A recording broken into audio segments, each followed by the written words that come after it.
Well, in the unlikely event that you missed the Ebor Festival, the Betfred Ebor Festival last week, I beg your pardon, in the unlikely event that you missed the Ebor Festival last week, here is our reduced Ebor Festival look back with myself and Graham. This time it's Ladies' Day, it's day 2, and it started with a sales race, a race and type of which Kevin Ryan continues to dominate. He's bossing these sales races.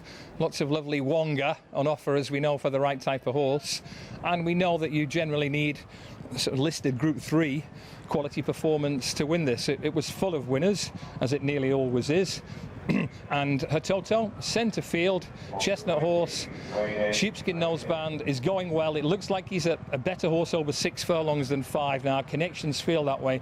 Kevin said afterwards he was in the gym crack, but I told the owners they needed to go for the money.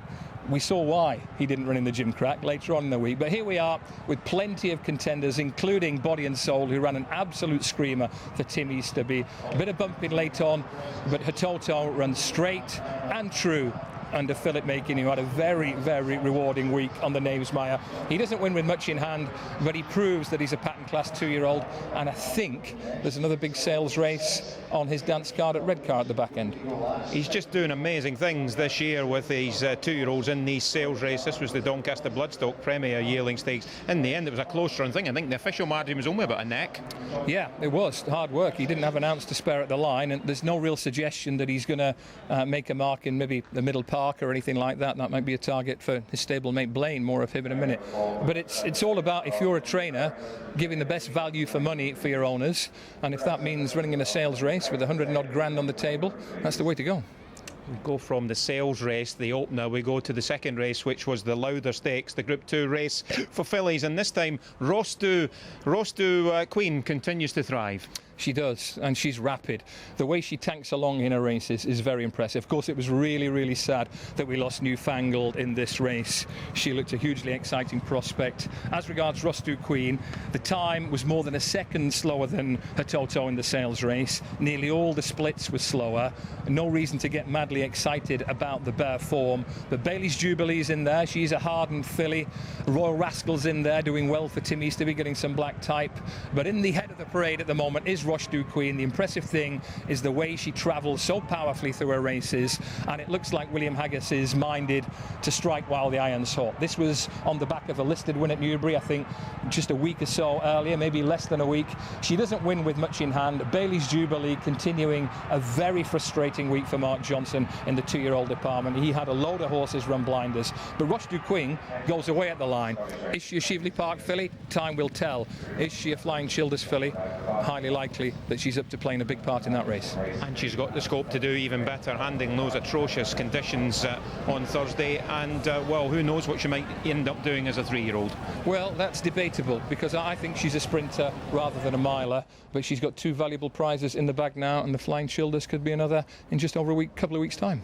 We go from Group Company back to a handicap. This time it's over 8 furlongs, and this time Strictly Silver is looking highly progressive. Yeah, we're not always concentrating on the winners here on this reduced Ebor Festival focus. We're going to pinpoint a couple of horses who ran extremely well in defeat. That grey horse, Haloed there, Strictly Silver, is most definitely one of them. Bear in mind, Gordon, this was only Strictly Silver's 7th run of his career. He's low mileage, full stop for a handicapper, but certainly for an Alan Bailey handicapper. Significantly, he went to new heights in the autumn last year. He won at the Ayr Festival in September. He also won at Donny in October. He's fresher than most for the second half of this season, and he ran a screamer here. Pick up the way he travels in a high quality mile handicap. Tradestorm, the winner, is behind him at this point. It was a well run race, no real hard luck stories save for that William Haggis Sheikh Hamdan horse on the left, about to be kiboshed, but Strictly Silver travels well, gallops on willingly, can't match the acceleration of Tradestorm, but gives every impression that he is going to be a strong contender for a big mile handicap or 2 this autumn. Pick him up, second right of picture, running on willingly, clear second best. He's likely to pay his way this autumn, and given Alan Bailey's modus operandi, a high probability that he'll go either to Ayr or Doncaster or both in the next few weeks. Excellent performance from him. Tradestorm, length and a quarter winner, but keep an eye on the second there, Strictly Silver. Graham says he could end up maybe even running at Ayr, where the Gold Cup Festival, of course, will be covered by us here on Racing UK. Next up then, it's the Yorkshire Oaks, and this time it looks as if the Fugue could be a major Breeders' Cup contender.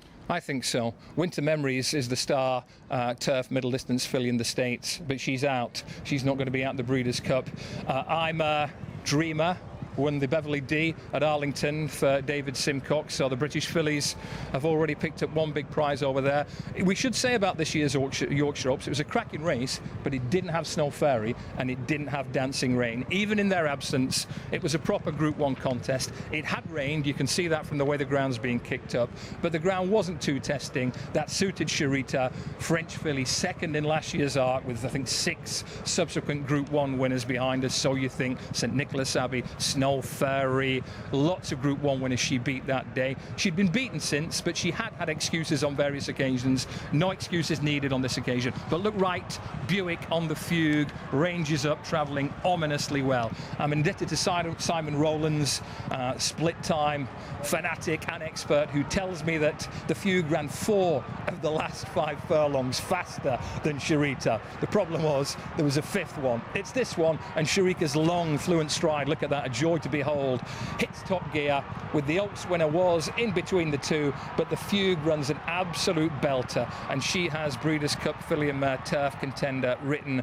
right through her. She's made for fast ground, 1.25 miles, good gallop hopefully at Santa Anita, good inside shot here, 2 high quality Group 1 fillies laying it down, 3 in fact with Was There. Sharita has her day in the sun or in the rain, and she deserved it, but the Fugue definitely has another big day in the sun awaiting her, perhaps at Longshore for the Prix de l'Opera. I was going to ask about the stepping stone. Yeah, I think that makes sense, doesn't it? Early October through to the first weekend in November, perfect stepping stones, but this filly has gone from strength to strength this season. I still think she's better than she showed here, and 1.25 miles and top of the ground should see her to perfect advantage. Ali France on the day, but it might be Ali the Fugue in Paris or even in California. She's only beating a neck there then. Let's move on to the Galtres Stakes, a filly listed race over 12 furlongs, and this time we have got Dermot striking again. Yeah, what a canny operator he is. Have a look at Dermot Well's record at York in the last few years. Only about 5 runners, I think it is, all told, and I think 3 of them winners or whatever. A couple of runners last week. We had Olympiad already. We have Pale Mimosa. I'm not going overboard about this. I think we can deal with it fairly quickly. She earned a time form rating of 107, which is good, but not that flash. There she is, second left of picture, sheepskin noseband, yellow cap, and she is a galloper, a grinder.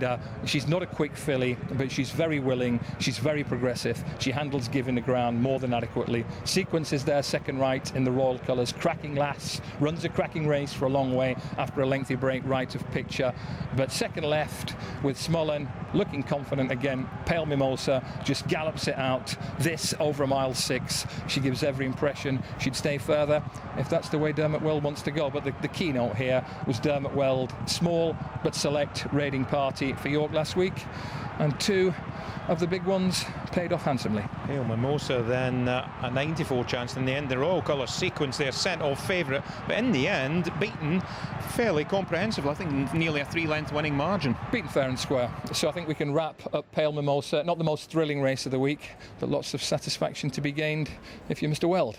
And if you're a supporter of Mr. Weld, when he sends horses to the Knaves Mire, lump on. Well, he's only had a handful in recent years, and a handful of those have won. Going to touch on another York target trainer later on, William Haggis, but Dermot Weld, no wonder he was smiling on the Knaves Mire last week.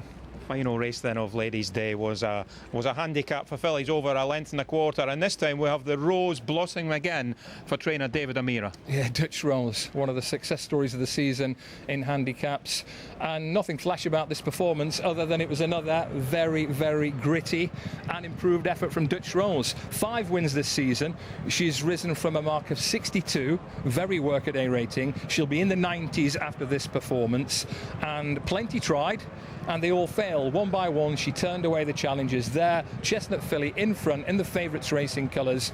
They haven't been slow to latch on to the talents of David O'Meara and broadening the thing out. That's the line. David O'Meara, I think he's joint most successful trainer at York this season, 7 winners thus far. And have a look at his record overall. When he started training, I think it was halfway through 2010, 25 winners, 2011 48 winners, 2012 56 and counting at a strike rate of 15%. Now a strike rate of 15% when you're operating in the handicap waters that David O'Meara tends to plot, that is very, very impressive. So it's filly to admire and a trainer to keep a close eye on. Good feature on him in the Racing Post yesterday morning by Julian Muscat. And Dutch Rose has flown the flag for David O'Meara. Plenty more will before the end of this season, I think. When she first came to David, she was a maiden. She's won 5 times in a final. What as well for Danny Tudhope as well, the winning jockey. Absolutely, you're dead right. He's a renaissance man. He not lost jobs, but he sort of 1 or 2 doors closed on him. The O'Meara door has opened, and he's barged through it to show his talents. He's well past 50 already this season, isn't he?